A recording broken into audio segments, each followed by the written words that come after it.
Halo, salam dan bahagia. Perkenalkan, nama saya Ayu Dewi. Di sini saya akan mengajak teman-teman semua untuk bersahabat dengan sampah dan juga mengenal apa itu ekoenzim.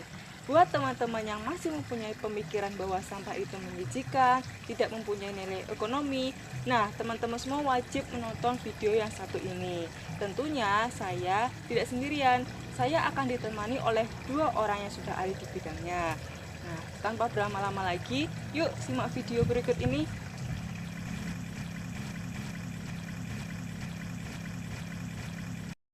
Oke, buat Pakku sama Mas Awa, selamat pagi. Selamat pagi. Gimana Mas, Pak kabarnya? Iya, sehat. Sehat. Alhamdulillah. Alhamdulillah. Udah sarapan kan Mas, Pak? Belum ya, Pak? Sarapan. Belum ya. Oke. Mungkin bisa perkenalan dulu dari Mas Awang. Oke. Selamat pagi, nama saya Awang Kurniawan nih. Ini bersama Pak Kusnadi. Saya selaku aktivis di lingkungan nih. Sudah bergelut sekitar kurang lebih mulai dari 2011 sampai sekarang gitu. Oke. Pak Gus, Saya Kusnadi. Saya dari Resosari, Jogoroto, Merbah, Sleman. Dan saya sama dengan Mas Awang bergelut di sampah sudah sekitar 10 atau 11 tahun yang lalu. Ya, sekitar tahunnya sama lah dengan Mas Awang. Terima kasih. Dulu tuh kok bisa punya keinginan buat mengolah sampah itu gimana ceritanya kan? Padahal kan sampah itu masyarakat Indonesia kayak punya stigma, jijik gitu ya kalau berbicara tentang sampah. Nah itu dulu gimana sih kok punya keinginan untuk itu? Ya, saya sendiri pribadi dari panggilan hati, jadi panggilan hati melihat di sekitar kampung atau dusun banyak sekali, apalagi sekarang banyak makanan instan, tentunya sampah plastik yang terbesar itu berserakan di kebun. Itu kok miris nih menurut saya gitu. Terus akhirnya timbul gagasan seandainya ini sampah bisa dikelola dan bisa diberdayakan, kita jual yang laku, tentunya akan ada nilai plusnya tersendiri. Jadi lebih ke panggilan jiwa kalau saya gitu. Panggilan jiwanya besar sekali. Terus permasalahan yang paling besar menurut Mas Awang sama Pak Kus terkait sampah ini apa? Khususnya kayak di daerah Sleman gitu. Entah sampah yang misal kayak TPA-nya terlalu menumpuk sampai ditutup atau seperti apa gitu. Jadi itu kalau masalah terbesar itu di kesadaran jiwa sih dari masing-masing. Kita itu kan makhluk pembuat sampah paling besar. Kita tiap hari pasti sampah itu kita akan menimbulkan sampah, dan itu yang paling pokok itu ya kesadaran pribadi. Kalau sampah-sampah yang kita keluarkan itu bisa kita olah, yang laku dijual kita jual, yang tidak laku bisa dimanfaatkan yang lain, terus yang organik bisa dibuat kompos atau dibuat ekoenzim atau yang lain. Ya dari awalnya tetap di kesadaran jiwa, dari pribadi. Itu kalau saya sih, kalau Mas Awan mungkin atau mindset, jadi pola pikirnya gitu nih. Jadi sampah kan tidak semerta menjadi tanggung jawab pemerintah, tapi tetap menjadi tanggung jawab individu juga gitu loh. Jadi sampahku ya tanggung jawabku, harapannya bisa terselesaikan. Kalau dari rumah tangga sudah dipilah, kita olah, tentunya tidak lagi menyebabkan masalah gitu loh. Betul. Ya. Terus berbicara kayak tentang mindset ya berarti ya. Nah itu caranya Mas Awang sama Pak Kus buat menyadarkan masyarakat gitu, itu gimana sih? kalau FLW itu kan punya programnya untuk ikut serta bantu pemerintah menyadarkan masyarakat. Ya, kita pendekatan secara organisasi atau pendekatan secara pribadi. Kita melakukan sosialisasi pengelolaan sampah di masing-masing, di tiap tempat ya, di 4 kelurahan. kan Aglaya itu kan ada 4 kelurahan, Mm-mm. Jogotirto, Sendang Tirto, Tegal Tirto, dan Kali Tirto. Nah tiap-tiap kelurahan kita punya pokja masing-masing, dan mereka bergerak untuk terus kita membuat atau sosialisasi tentang pengelolaan sampah. Itu tujuannya untuk menyadarkan, ya kita bareng-bareng menyadarkan diri kita untuk peduli dengan sampah, peduli dengan lingkungan. Harapannya nanti sedikit mengurangi. Kalau kita belum bisa untuk benar-benar tidak ada sampah, itu kayaknya tidak mungkin. Itu tetap kita cuma mengurangi. Ya, betul. Itu kan program kita selanjutnya gitu. Kita pertama sosialisasi, terus kedua kita mendorong mereka untuk buat bank sampah atau kelompok pengelola sampah. Itu ada bank sampah, ada terus ada sodako sampah. Itu kan masing-masing bergerak bareng. Bedanya kan kalau sodako sampah itu memang si Masyarakat masyarakat tidak mengharap pengembalian. Kalau bank sampah, masyarakat masih bisa menerima dari hasil penjualan sampah tersebut. Itu kita menginisiasi mereka untuk membuat bank sampah, dan setelah itu pun kita akan mendampingi pemilahan, terus sampai ke penjualan. Kita dampingi sampai penjualan, Mbak. Gitu. Terus ada permasalahan-permasalahan, nanti kita bantu. Nanti kalau kita nggak bisa, nanti akan kita minta ke dinas lingkungan hidup untuk membantu. Misal kalau dinas itu bisa membantu, ada yaitu sosialisasi, ada membuat kerajinan daur ulang, terus juga bisa membantu sarana prasarana atau sarkas. Ada gerobak, ada timbangan, ada TPS 3R, ada tempat pilah, itu dari dinas. Kalau kita sebatas membantu disosialisasi dan pendampingan sampai ke penjualan. Terus pasca selanjutnya kita tetap mendampingi sampai terus ya bisa jalan gitu. bisa jalan. Mungkin sama edukasi ya. Edukasi penerapan dari untuk MedStep kan tidak cuma 1-2 hari ya. Prosesnya lama gitu. Dan nanti Betul. bisa berhari-hari, berminggu-minggu, sampai mungkin bertahun-tahun untuk mengambil paling tidak edukasi dari sedini mungkin. Karena biasanya kalau kita sosialisasi juga kita tanamkan pada mulai dari diri sendiri, keluarga.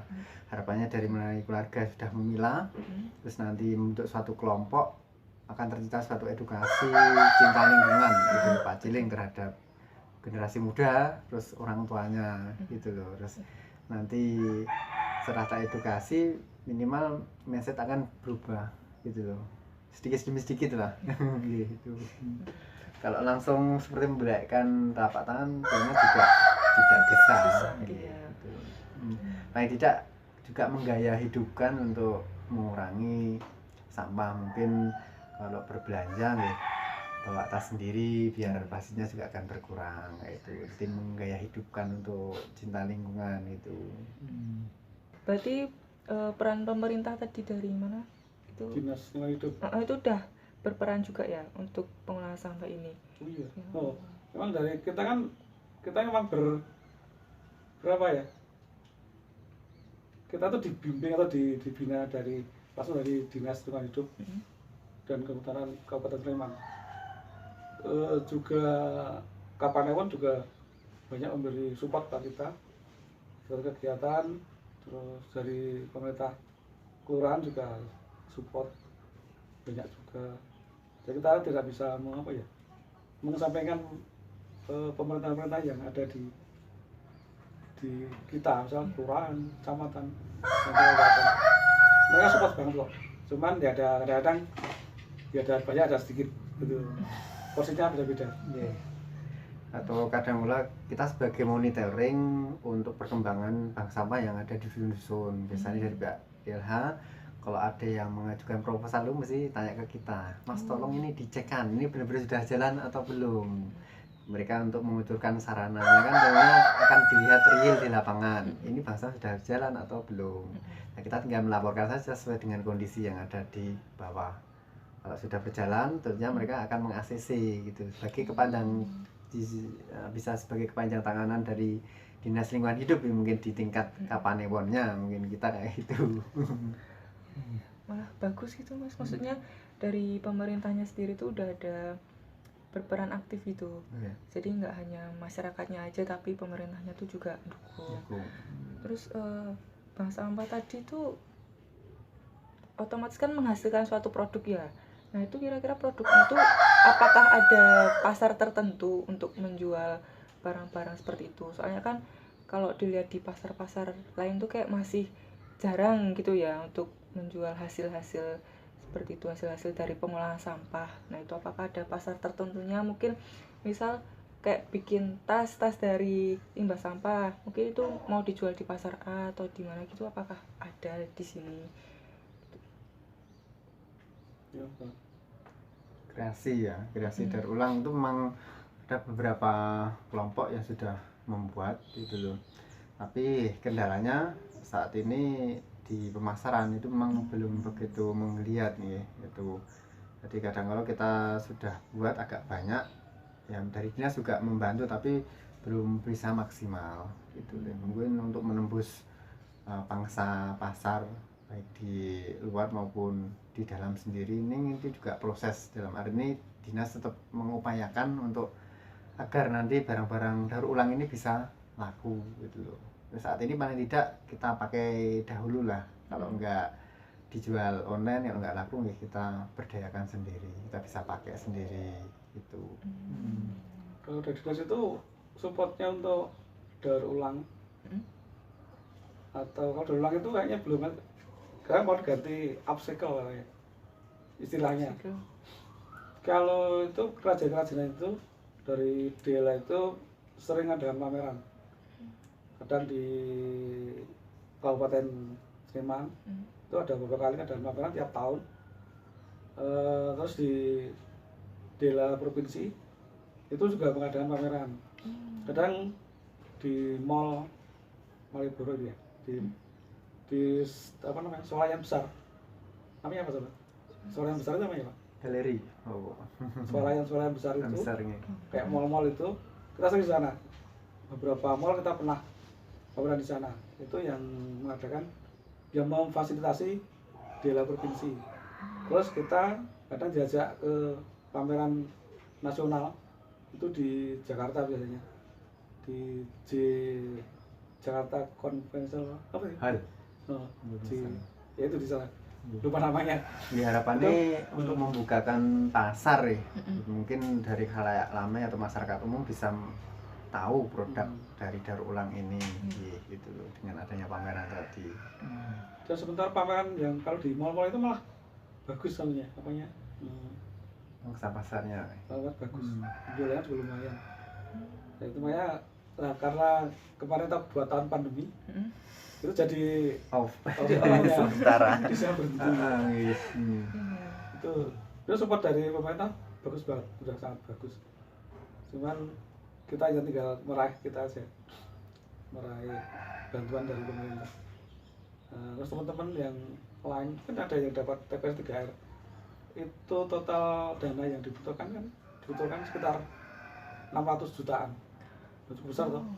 Itu satu unit TPS 3R itu lengkap, ada bangunan untuk milah sampah, ada motor roda 3, ada alat untuk membuat kompos, itu sudah disiapkan di sana. Itu yang dari pemerintah. supportnya. Iya, supportnya gede. Tapi kadang kita juga dapat support bukan dari pemerintah, dari CSR. Kita juga dapat seperti itu. Mas Awang di kelompoknya juga dapat dari Candi Prambanan. Itu banyak teman-teman yang lain tuh kita dapat support bukan dari pemerintah, dari CSR. Itu yang kita lakukan, dan kita akan berusaha untuk itu, tidak mengharapkan benar dari pemerintah, kita mengharapkan dari yang lain. Ini yang lebih besar, Terus pengolahan sampah yang baik tuh kayak gimana tuh, kayak tata kelolanya, misal kayak apa ya, tadi kan daur ulangan dari yang anorganik, nah mungkin dari rumah tuh memilah sampah yang baik tuh seperti apa gitu. Iya, Mas Awar menerangkan. Kalau merujuk di Undang-Undang Nomor 16 Tahun 2008 itu di pengelolaan sampah memang harus ada reuse, recycle, sama satunya apa Mas? Reuse, recycle, dan reuse. Karena itu panjang ya. Itu intinya pengolahan atau pemilahan di awal, ya, di awal itu terus ada mendaur ulang, terus ada mengolahnya itu. Memang tahapan-tahapan itu yang harus dipenuhi dari saya dari pengolahan sampah itu. Kalau dari rumah sudah terpilah, harapannya nanti ngumpul di bank sampah atau sedekah sampah. Nanti di situ dipilah lagi yang layak kreasi atau layak daur ulang, dibuat daur ulang sebisa mungkin. Terus nanti yang laku jual kita jual dengan di pelapak, karena kalau kita mengolah sendiri kan harus ada alat, kita belum punya gitu. Terus mungkin yang diolah kayak kompos, kayak daun itu bisa kita komposkan organik untuk media tanam gitu. Nah ini harapan saya pribadi, mungkin kadang kala ini tindak pidana ringan saat pengolahan sampah atau yang buang sampah itu sembarangan kan belum ada tindakan secara nyata. Biasanya kita mau buang kemana itu loh, orang yang buang sampah ini yang belum mengerti, mungkin belum sadar dan sebagainya itu. Tapi kalau mungkin sedikit ditekan dengan aturan, ya mungkin ada yang pro dan ada yang kontra. Tapi paling tidak kalau aturan ditegakkan dari mungkin tingkat kelurahan itu, ini wajib harus memiliki bank sampah itu dengan ada tata kelola yang sudah dibuatkan draft itu insya Allah nanti sampai ke jenjang level kabupaten pun insya Allah akan berjalan gitu loh. Kalau contoh kecilnya, sempat ada teman dulu sempat main di Jepang, aku dokter, salah satu teman kami itu di sana itu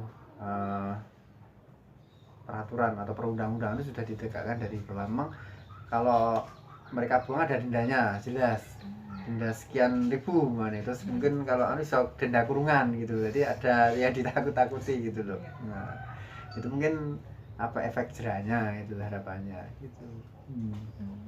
Mungkin di beberapa wilayah kayak di Bali itu kan sudah ada perda tentunya pembatasan pengurangan plastik, kalau di swalayan harus berbayar, itu salah satu juga menekan gitu loh. Jadi kalau nggak bawa tas harus beri kreseknya 500 rupiah umpamanya, itu kan menekan juga, wah ketimbang saya beli saya bawa sendiri. Nah itu mungkin salah satu gitu. Itu di Bali sudah berjalan, sama ada di beberapa kota di Bogor gitu. Kalau pengolahan sampah seperti itu, kira-kira yang udah Mas Awang sama Pak Kus jalanin nih, misalkan mengolah sampah tadi yang organik sendiri, anorganik sendiri, yang bisa dijual sendiri, itu udah menghemat sampah berapa persen kira-kira? Kan membantu mengurangi juga. Nah itu kira-kira udah berapa persennya sendiri selama bertahun-tahun ini? Iya, baru sekitar 20% ya Pak, sama dengan yang di kabupaten ya Pak. Sekitar 20% pengurangannya. Pengurangan. Iya. 20% setahun atau udah dari total semuanya? Totalnya. Kita itu dari semua itu 20%-an kita mengurangi sampah. Memang berat sekali sih Pak untuk menghapus atau menghilangkan sampah itu, memang sangat berat sekali. Memang pemerintah sangat konsen untuk itu, supportnya ke masyarakat yang pengelola sampah itu banyak sekali. Kadang-kadang kan ada lomba di Yata untuk sekolahan, terus ada di Pura, ada apa lagi Mas itu kan untuk green and clean itu biasanya itu kan salah satu juga. Salah satu apa ya, pancingan dari pemerintah untuk kita itu berlomba-lomba untuk mengelola sampah. Itu ada berbagai macam lomba, ada proklim, ada macam banyak sekali banyak. Cuman memang yo namanya masyarakat dia sangat susah. Makanya konsep tadi pilah sampah dari rumah itu berjalan, katakanlah satu kelurahan sudah berjalan, itu sudah mengurangi banyak sekali di TPA. Harapannya kan tempat pembuangan akhir ini kan tempat hanya untuk membuang yang tidak laku atau residu itu sampah yang benar-benar tidak bisa didaur ulang di TPA tersebut. Ning kenyataan di saat ini apa dibuang di sana gitu loh, akhirnya overload, terjadi lonjakan sampah gitu loh. Saya pernah eksperimen di rumah itu, dari saya benar-benar memilah antara kertas, plastik, kaca, terus yang organik, sisa makanan. Tapi lah itu mungkin yang cuma 1% saja yang tidak bisa didaur ulang gitu, sudah mengurangi banyak sekali. Ini kuncinya di pilah sampah dari sumbernya. Itu contoh yang nggak bisa didaur ulang tuh apa aja mas? Yang 1%-nya tadi itu contohnya. Kalau di rumah saya sendiri, makanan, bungkus makanan anak-anak itu yang di dalamnya ada aluminium foilnya, meling-melingnya itu. Cuma itu saja. Itu yang nggak bisa benar-benar didaur ulang gitu. Sama mungkin ada bungkus makanan yang terbuat dari styrofoam gitu. Itu ada teman yang menggunakan untuk bahan campuran bangunan bataku dan sebagainya gitu loh. Itu bisa mas? Bisa dicampurkan gitu loh. Kalau botol bekas kayak kaleng-kaleng gitu mungkin semprot nyamuk itu yang kaleng itu kira-kira didaur ulang atau di apain? Soalnya kan itu kan kalau di tulisannya nggak boleh dibakar ya. Nah itu kira-kira buangnya nanti gimana? Itu masuknya B3. B3 itu limbah B3. Berbahaya dan beracun. Itu maksudnya itu seharusnya itu dikelola oleh tim khusus yang menangani limbah, kayak limbah dari rumah sakit, itu ada di situ, di tempat sampah B3 itu ada khusus. Biasanya itu masuk ke itu, kayak kaleng yang pestisida, terus kaleng obat, kaleng yang berbahaya itu masuk ke B3. Itu ada dan itu ada izin khusus untuk pengelolaannya. Kayak oli itu masuk B3 juga sebenarnya, itu oli bekas itu masuknya ke B3. Tapi kadang-kadang kita akan ngawur saja, kita diam aja. Kalau kita ngumpulkan sebenarnya itu ada undang-undangnya sendiri untuk B3. Berarti itu yang sampah B3 tetap dibuang di TPA atau ada tempat khusus buat naruh sampah B3? Ya ada, dia itu sudah menyiapkan tempatnya. Ada TPA yang khusus untuk medis dan B3 itu biasanya. Ada ya? Tapi nek skala bank sampah tetap kita sendirikan. Ini tidak membahayakan lah gitu. Kan tetap itu laku, kalau nanti dibersihkan duluan tetap bisa didaur ulang untuk kalengnya. Dengan catatan harus bersih dahulu gitu. Nggak ada isinya ya, udah kosong. Nah, selain buat kayak daur ulang tadi sampah itu, kira-kira limbah sampah tuh bisa buat apa aja? Mungkin pupuk kah atau buat apa gitu? Ya, kalau pupuk yang dari organik itu nanti jadi pupuk. Organik itu diolah, dikompos, kompos bisa jadi pupuk. Terus dia juga buat bensin, sama nanti bisa jadi cairan yang bagus untuk bermanfaat banyak sekali untuk bensin. Tapi juga bisa juga diolah si plastik tadi yang kayak Mas Aron bilang, yang ada lapisan foil, aluminium foilnya itu bisa juga diolah jadi minyak, semacam BBM kayak bensin lah, itu bisa. Tapi memang itu perlu alat yang khusus dan pengenalannya yang khusus juga, tidak langsung bisa dipakai di motor. Tapi salah satu cara untuk pengurangan sampah yang tidak laku yang tadi ada aluminiumnya itu, ya dibuat minyak. Alatnya memang agak mahal.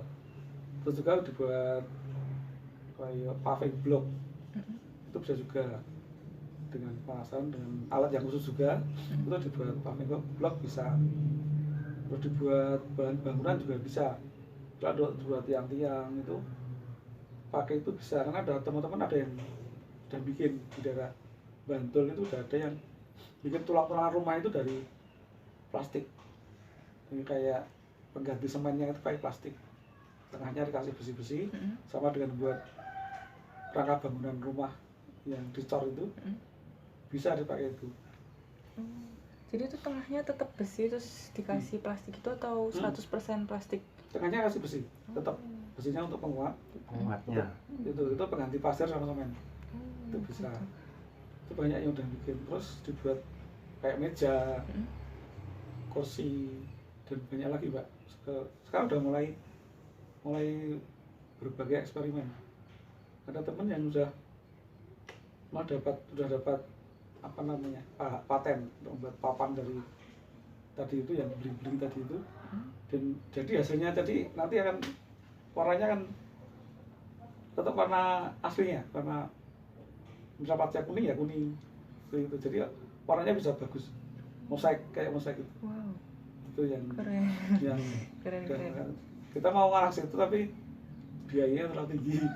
Kan dibutuhkan teknologi yang memenuhi standar tuh kan ya. Untuk skala bank sampah di dusun kemungkinan belum bisa itu dilaksanakan. Ya kita yang bisa saja sekuatnya kayak untuk kulit daun yang organik kita buat ekoenzim itu, untuk kocor tanaman, untuk pupuk dan sebagainya gitu. Sing simpel sing langsung masyarakat bisa mengaplikasikan gitu. Semuanya perlu penelitian dan perlu biaya. Ya. Saya punya yang alatnya di kita ada untuk membuat BBM itu. Tapi itu skalanya masih skala edukasi, bahwa yang penting kita mengatakan bahwa ke masyarakat bahwa plastik itu sebenarnya masih bisa dimanfaatkan, dirubah menjadi bahan yang bermanfaat, misalnya bensin. Jadi kalau alat yang bagus itu bisa jadi bensin, solar, minyak tanah, dan gas.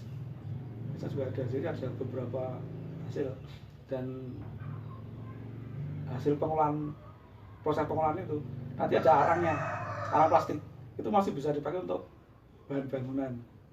Terus foilnya itu yang aluminiumnya itu nanti bisa kalau banyak dikumpulkan bisa dicetak lagi menjadi aluminium batangan. Bisa. Kalau banyak.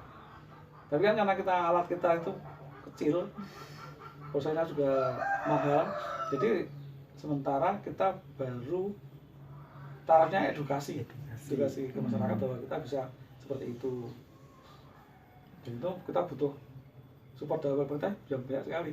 Tapi pemerintah itu susahnya kalau kita mengajukan seperti itu agak susah.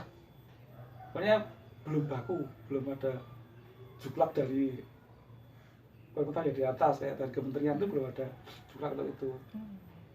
Kalau kita hal baru biasanya susah kalau itu dapat bantuan itu. Mungkin nanti banyak yang bantu. Ya, semoga bisa ya Pak sampai ke atas. Amin. Terus kalau ekoenzim itu dari limbah sampah juga Pak? Iya, sampah organik itu kan banyak Mbak. Nah, salah satunya bisa dibuat pupuk kompos tadi itu, yang salah satunya bisa dibuat ekoenzim. Cuman kalau ekoenzim itu bahan organiknya yang bersih dan fresh, tidak boleh busuk, tidak boleh kotor.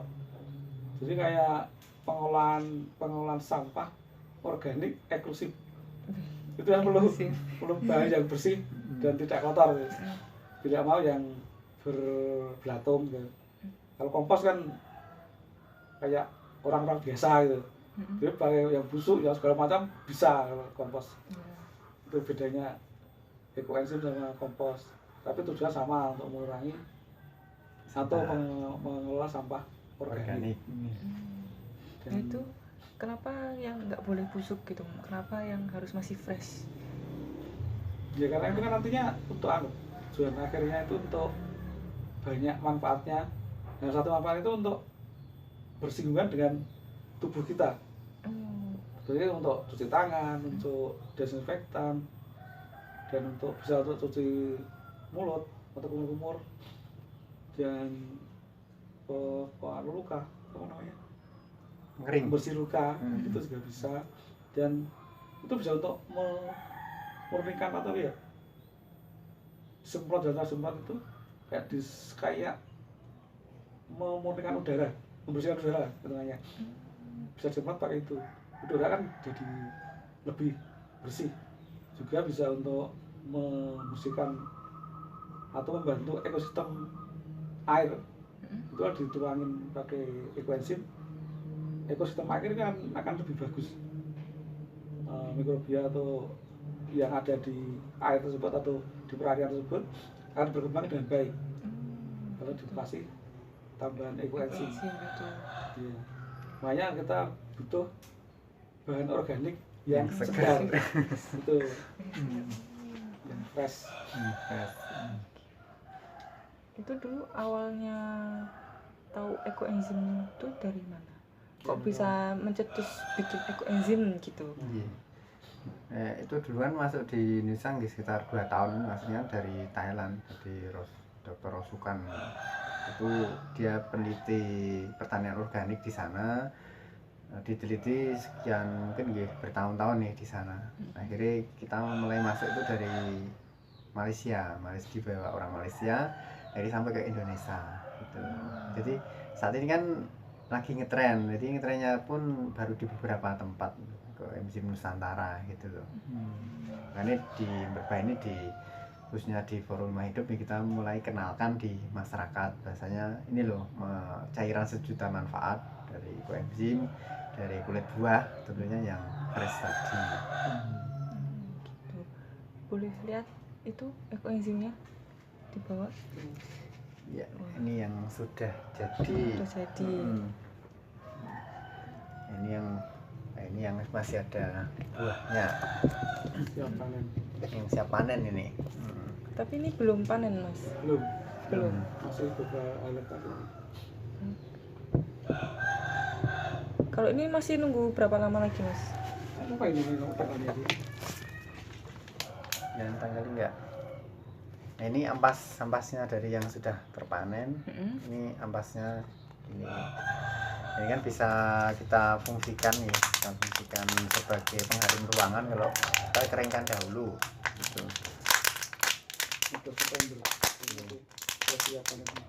Kita keringkan itu harum ya, kalau sudah jadi ini baunya itu sangat harum gitu. Kita keringkan untuk pengharum ruangan di mobil, dikasih apa nih, kayak tas kecil itu kita masukkan itu kantong gitu. Dan kalau di rumah insya Allah pengusir kecoak dan semut nih kita kasihkan di nampan tuh. Saya di rumah sudah coba itu, nanti insya Allah kecoaknya nggak mau mendekat kayak tikus berang itu mungkin baunya ya. Tikus juga nggak mau. Iya. Bisa tuh.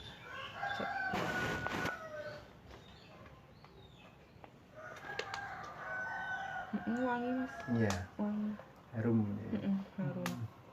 Ini cara buatnya gimana, Mas, Pak? Cara buatnya ekoenzim. Iya, kalau standarnya kan perbandingan rumus utama kan 1, 3, 10. Jadi satunya tadi mol itu tetes tebu gitu loh. Kita tetes tebu. Bisa gula aren juga bisa. Jangan gula pasir, karena gula pasir mengandung bahan kimia sintetik. Nah, akhirnya kita pakai gula, tapi yang murah ya tetes tebu itu saja. Terus 3-nya itu kulit buahnya 3 bagian, terus 10-nya itu adalah air. Memang kita timbang gitu biar nanti standar gitu. Timbangan berapa, Mas, per itunya? Misal kayak tetes tebunya berapa, buahnya berapa, airnya berapa gitu? Kita contohkan nih Pak, 1000. 1 liter. Ini kan wadah 1,5 liter nih. Jadi kita kasih air 1 liter. Air 1 liter berarti 3 bagiannya itu bahan organik sekitar 3 on. 3 onan. 3 on. Iya, kulit atau bahan organik. Itu semakin banyak macamnya semakin baik. Minimal 5 macam. Misal kulit jeruk, kulit apel, kulit nanas, kulit semangka, tomat, itu udah 5 macam. Itu lebih banyak macamnya, lebih bagus. 3 kilo. 3 on. 3 on. Terus molnya atau gulanya pakai mol kita biasanya itu cuma 100 gram. 100 gram. 100 gram. Itu dimasukkan ke sini. Tapi pokoknya namanya buahnya itu bahan organiknya itu dipotong-potong masukkan sini. Kecil-kecilan. Sebenarnya dia dipotong juga apa-apa, asal bisa masuk ke ini. Tapi kalau ini kan mulutnya kecil. Makanya dipotong-potong dulu, masukkan. Setelah semuanya dibejak kayak gitu, terus didiamkan selama 3 bulan. Oh, 3 bulan. Tapi di 7 hari pertama itu harus dicek, dilihat itu terus pagi, siang, sore, malam itu dilihat terus. Nanti kalau ini keras itu kan dalam proses fermentasi itu kan keluar gasnya. Gasnya itu kan kalau ini didiamkan, karena ini kan ruang udaranya kecil. Iya. Ini kan akan meletus, kalau bisa meletus kalau didiamkan saja. 2 hari itu udah meletus ini kalau didiamkan. Makanya pagi, siang, sore harus dilihat. Pagi dilihat, siang dilihat, sore dilihat. Kalau kelihatan udah keras itu dibuka. Ini bukanya bukan dibuka utuh ya, cuman dikendorkan pelan-pelan. Pelan-pelan. Kalau langsung buka, langsung kayaknya masih ada gasnya ini. Oh, pelan-pelan gitu ya. Pelan sampai keluar gasnya. Oh, Itu tidak ada. Tidak ada. Nanti setelah keluar ini dirapatkan lagi. Itu terus selama 7 hari minimal. Nah, setelah 7 hari nanti tetap dilihatin. Tiap hari kalau memang keras ya terus dibundurkan. Sampai 3 bulan. Nah, itu kenapa harus 3 bulan? Karena ini prosesnya minggu pertama, bulan pertama itu kan keluar alkohol mas ya. Iya, gasnya itu. Gasnya alkoholnya keluar. Terus di bulan keduanya itu keluar cukanya. Ini terus yang ketiga bulan enzimnya itu baru keluar. Gitu. Ini sama saja kita beternak mikroba ya, sebenarnya makhluk hidup ya di sini. Itu semakin banyak variasinya, mikroba yang hidup di dalam sini juga semakin variatif fungsi kegunaannya itu. Makanya kan mengapa harus 3 bulan, karena itu di bulan pertama keluar gas, baru bulan kedua cokak, enzimnya ke bulan ketiganya itu sempurnanya pembuatan ekoenzim. Lumayan lama ya, 3 bulan. 3 bulan. Itu nggak kerasa Pak, kalau kita buat tiap hari kan tertaruh aja nggak kerasa. Ya. Tahu-tahu udah jadi. Biasanya nanti kita tanggalin mana buatnya hari apa, tanggal berapa kita beri tanggal, tandain, terus mungkin jenis variatif buahnya apa saja kita catat di sini. Nanti untuk eksperimen dengan buah lain dengan buah yang lainnya itu bedanya apa gitu loh. Biasanya harumnya beda, kalau lebih cenderung banyak kulit jeruknya harum itu bisa. Itu kalau buahnya semua buah bisa atau ada beberapa buah yang nggak boleh nih buat ekoenzim? semuanya bisa, tapi ada yang nggak bisa sih. Yang bisa itu yang berapa? nggak bisa itu yang keras, salak itu salah. Terus ada yang mengandung apa ya, lemak, minyak, iya. kayak mentega bukan, alpukat. Oh, alpukat ya. Alpukat itu kan mengandung lemak, itu nggak bisa. Terus kalau keras kayak durian itu nggak bisa. Terus itu tadi itu salak nggak bisa juga. Yang penting keras tapi mengandung lendir kayak kelengkeng, itu agak keras ya, tapi ada lendirnya dalamnya itu bisa. Terus juga ini juga bisa ditambahin dengan bahan organiknya, bisa tambahin dengan sayuran, tapi cuman 10% maksimal dari berat yang mau dibikin. Misalnya kalau 3 on berarti cuman 0,3 gram. 0,3 on. 0,3 on. Dari 10%-nya itu. Sayuran bisa semua sayuran juga? Kalau sayuran bisa semua. Kenapa sayuran lebih dikit beratnya daripada buah? Karena sayuran itu kan lebih ringan, Mbak. Kalau nanti penuh memenuhi itu loh, memenuhi wadah. Memenuhi wadahnya juga. Berarti ekoenzim tuh benar-benar dari buah. Maksudnya kalau full sayur gitu nggak bisa ya? Kurang, ya bisa tapi kurang bagus. Bagusnya emang kurang maksimal. Enzimnya kurang maksimal kalau kebanyakan sayur itu. Gitu. Memang kalau itu ekoenzim itu eksklusif. Harus pakai yang betul dan pilih-pilih dan harus pilih-pilih, tidak semuanya bisa. Ya, oke. Terus misalkan nih saya mau bikin, terus kira-kira ada standarisasi kayak bagus enggaknya gitu atau ya nggak ada gitu. Kalau itu asal nanti 3 bulan pas kita mau panen itu dibuka, baunya harum, tidak bau apa ya, tidak bau kayak bau got itu, baunya berapa tuh, baunya kayak gitu, itu bagus, tidak Berhasil. berbelatung, tidak berbelatung, tidak berbelatung, tidak bau, warnanya bisa merah, bisa coklat itu, coklat tua, Coklat, agak bening lagi, Ya, mungkin bening. kuning. tergantung bahannya. Cuma satu yang boleh tapi tidak disarankan itu buah naga, kulit buah naga. Boleh.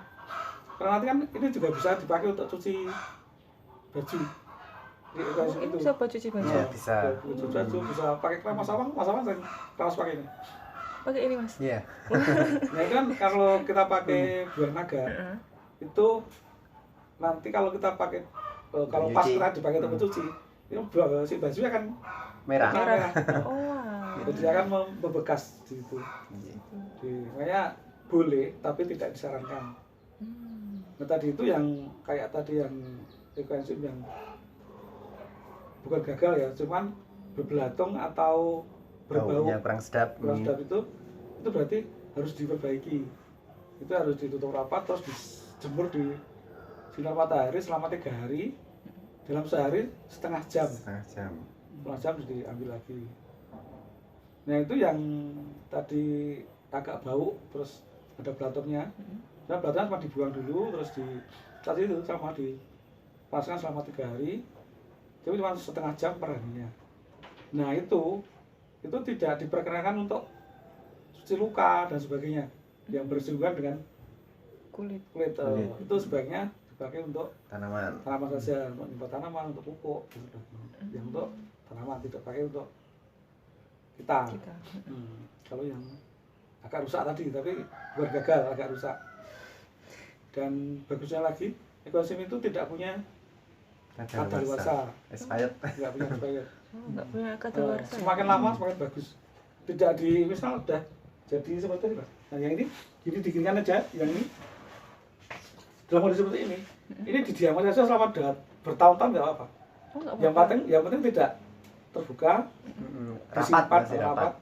disimpan di tempat yang jauh, tidak kena sinar matahari langsung, tidak berdekatan dengan bau yang menyengat kayak pestisida, bahan kimia yang lain itu kita aman sampai bertahun-tahun. Semakin lama semakin bagus.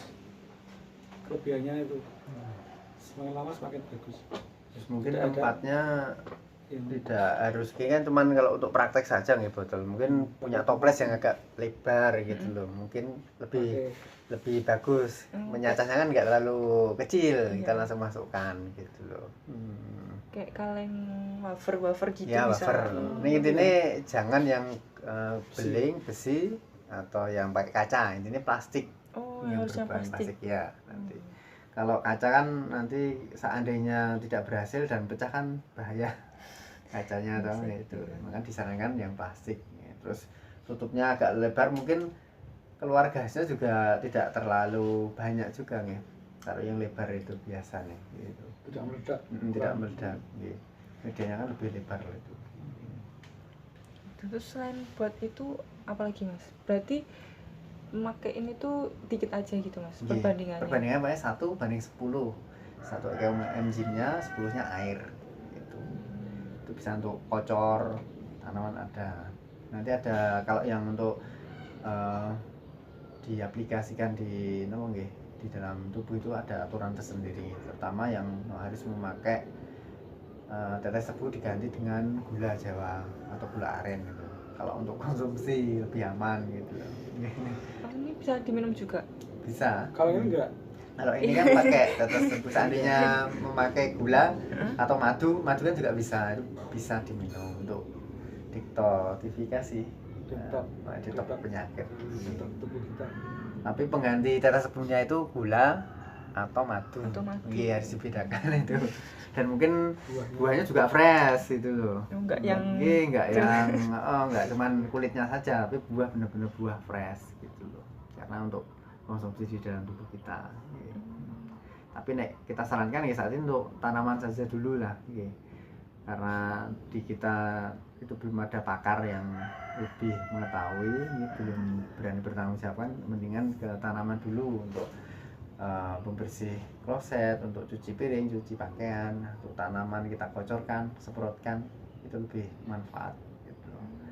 Berarti menekan kalau ada satu hal di luar yang tidak kita kehendaki gitu. Gitu sih aman. Diminum kalau keminum Ya aman sih aman. sebenarnya. Tapi disarankan tidak diminum. Jangan diminum. Kalau yang diminum tadi Mas apa? Ini Nah, itu yang ya, ini ini klasik. dijelaskan. Ini yang tadi itu yang ini yang khusus untuk diminum. Itu namanya Klasik klasik enzim. enzim. Itu Ya itu apa bahannya aja? sama tadi itu. Bahannya perbandingannya sama. Cuman bahannya ini kan tadi yang apa namanya? Mol apa? Tetes Kata satu molasenya bagian. itu diganti madu. Oh, yang ini. Madu. Pakai madu. Terus campurannya sama. Tapi terus bahan organiknya emang yang benar-benar fresh beneran. Fresh, iya. Dan bukan yakuratnya, itu buahnya. Terus pembuatannya tidak 3 bulan, tapi 6 bulan. Oh, lebih lama.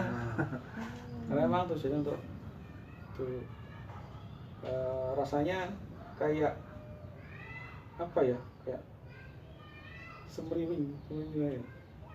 Kalau ya seperti itu lah, seperti alkohol.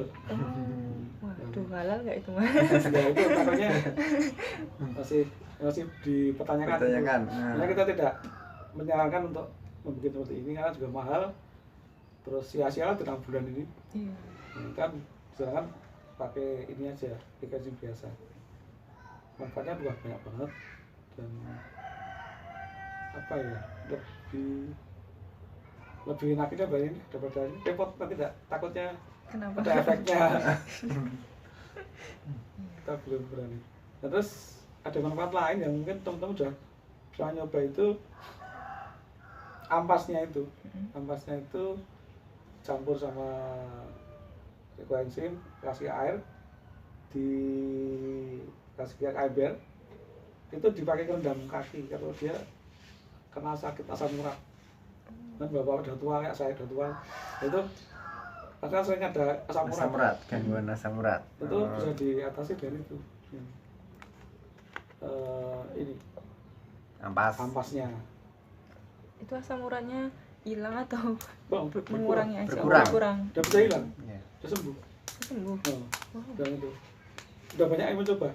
Terus kalau yang kayak gini ya kan udah tua terus sini di apa dengkul itu apa dengkul ya? Iya, ini nyeri-nyeri Emang dengkul ya?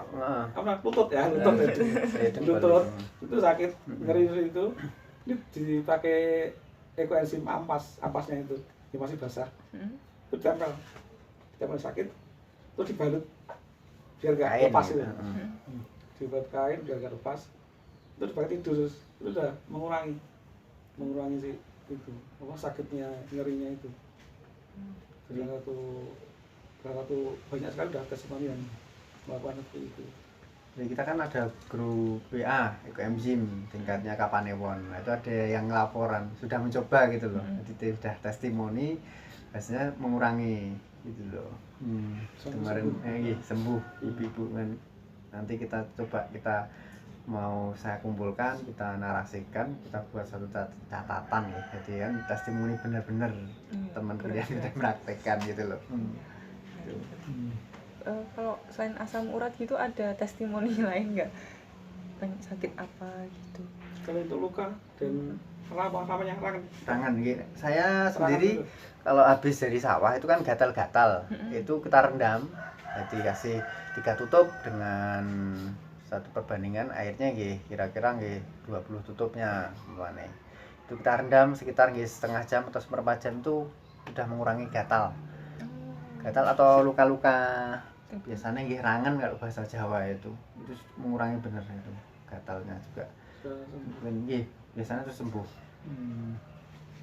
Itu maksudnya yang saya alami yang sudah saya lakukan gitu loh. Ya, teman itu sudah kemana-mana bawa ekoenzim pakai spray kayak ya itu bisa dipakai untuk hand sanitizer. Oh bisa juga. Itu terus kita luka kena sayatan pisau atau kenapa itu semprot pakai itu, semprot pakai ekoenzim. Teman-teman lah pakai yang murni tanpa pakai tambahan. Oh itu nggak apa-apa kalau nggak pakai tambahan air tuh? Biasanya pakai tambahan air kayak di permainan usahawan tadi itu, satu botol dikasih 10 ya, sampai 10. Kalau temen itu agak apa? Agak mungkin eksperimen juga, pakai murni ekoenzim dibawa kemana-mana. Dan itu kayak jimat Mbak, ekoenzim itu. Ekoenzim itu ternyata yang menurut beberapa pakar itu mengeluarkan energi negatif. Maksudnya banyak energi negatif jelek ya. Kalau radiasi HP kan radiasi ada.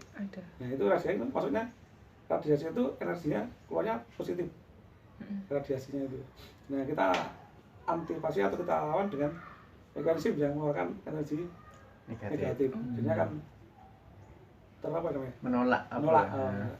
Jadi kayak jimat itu. Itu teman-teman udah gimana?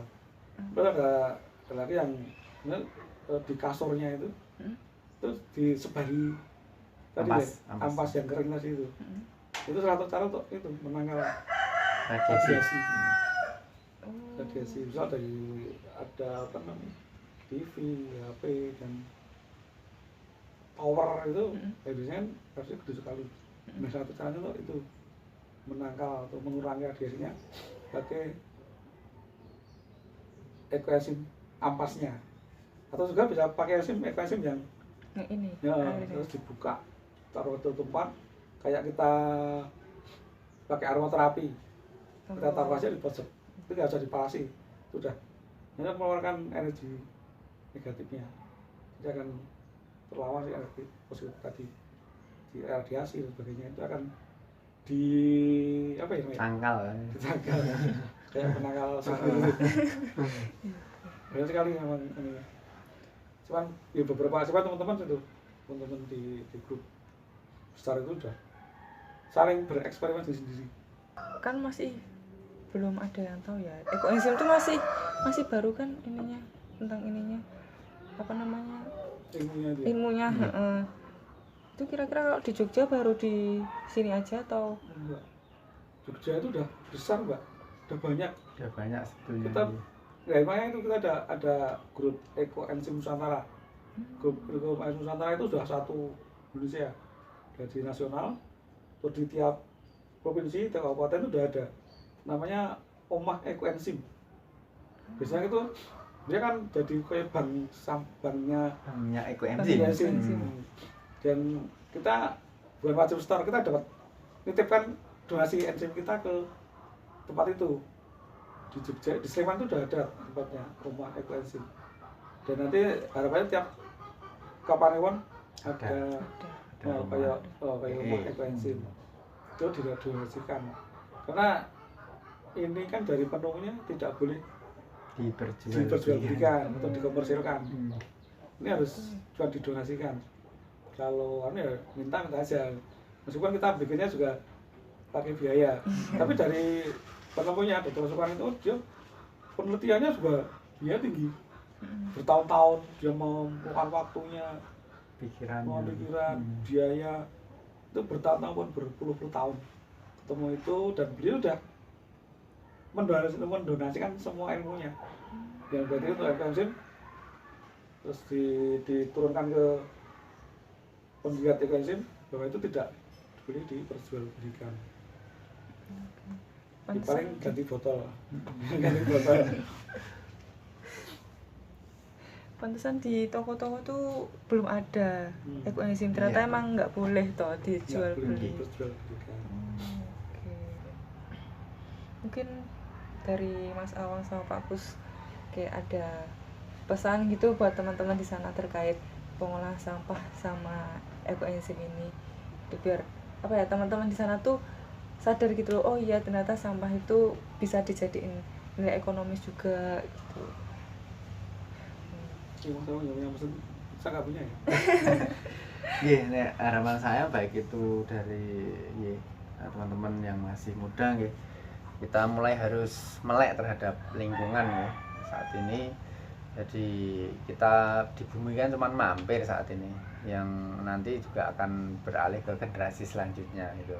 Jadi harapannya kita menjalankan lingkungan dari olah dan pilah sampah dari rumah sejak dari sumbernya, terus nanti kita manfaatkan salah satunya menjadi koenzim, itu sudah mengurangi minimal di lingkungan kita sendiri, mengurangi timbunan sampah, dan manfaatnya juga kita bisa rasakan untuk mengompos, untuk menyiram sayuran mungkin di rumah atau tanaman hias yang baru ditanam atau sudah ditanam gitu loh.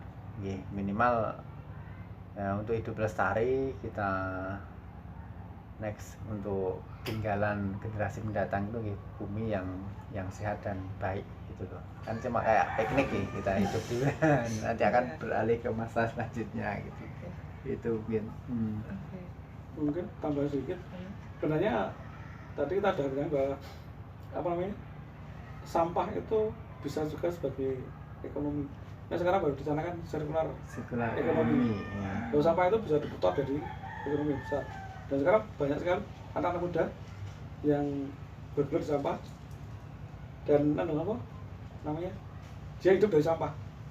Jadi pengusaha sampah, dari jadi pengusaha daur ulang, itu akan banyak sekali hasilnya dari situ.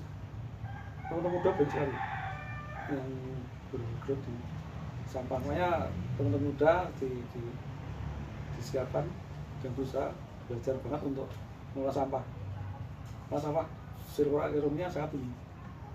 Terima kasih. Oke.